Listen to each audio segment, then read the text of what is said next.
আরাফার দিনের রোজা মঙ্গলবারে রাখবেন নাকি বুধবারে রাখবেন? অনেকেই একটা প্রশ্ন করে থাকেন যে হুজুর, আরাফার দিনের রোজাকে আমরা সৌদি আরবের সাথে মিল রেখে যেদিন সৌদি আরবে আরাফার দিন হয় সেদিন রাখবো, নাকি জিলহজ মাসের 9 তারিখ বাংলাদেশ অনুযায়ী তার পরের দিন রাখবো? এটা নিয়ে অনেকেই দ্বিধাদ্বন্দ্বের ভিতরে চলে যান। আসলে আরাফার দিনের রোজাটা হচ্ছে খুবই গুরুত্বপূর্ণ একটা আমল।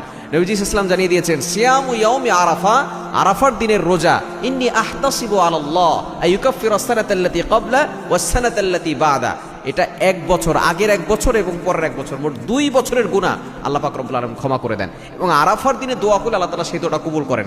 এজন্য অনেকেই একটু দ্বিধাদ্বন্দ্বের ভিতরে চলে যান যে কোন দিনে রোজাটা রাখবেন। মূলত আমাদেরকে আরাফার দিন তার উদ্দেশ্য হচ্ছে জিলহজ মাসের 9 তারিখ। সুতরাং জিলহজ মাসের 9 তারিখ হচ্ছে আমাদের একদিন পরে হয়। আরাফার দিন আমাদের জিলহজ মাসের 9 তারিখ। সুতরাং বাংলাদেশের মানুষ যারা আছেন তারা বুধবারে রোজা রাখবেন, যেহেতু বৃহস্পতিবার ঈদের একদিন আগে জিলহজ মাসের 9 তারিখে, 9 তারিখ 9 জিলহজ মানে হচ্ছে আরাফার দিন। এজন্য বাংলাদেশে আমরা যারা আছি আমরা জিলহজ মাসের 9 তারিখে রোজাটা রাখার চেষ্টা করবো ইনশাআল্লাহ বুধবারে। এখন যদি কারো ভিতরে সমস্যা থাকে যে যেদিন আরাফার দিন সেদিন আমি রোজা রাখতে চাই, কোনো সমস্যা নাই।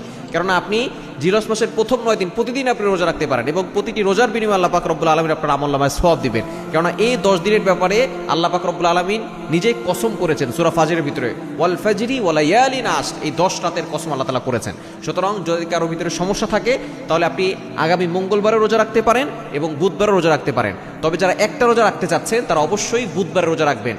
জিলহজ মাস আরাফার দ্বারা উদ্দেশ্য হচ্ছে জিলহজ মাসের 9 তারিখ। সুতরাং যারা একটা রোজা রাখবেন তারা বুধবার অবশ্যই রোজা রাখবেন এবং এই রোজা রেখে আপনি আল্লাহর কাছে দোয়া করলে দোয়া কবুল হবে। বিশেষ করে রোজা রেখে একটা দোয়া বেশি বেশি পড়বেন, লা ইলাহা ইল্লাল্লাহু ওয়াহদা লা শারীকা লা লাহুল মুলকু ওয়া লাহুল হামদু ওয়া হুয়া আলা কুল্লি শাইইন কাদির।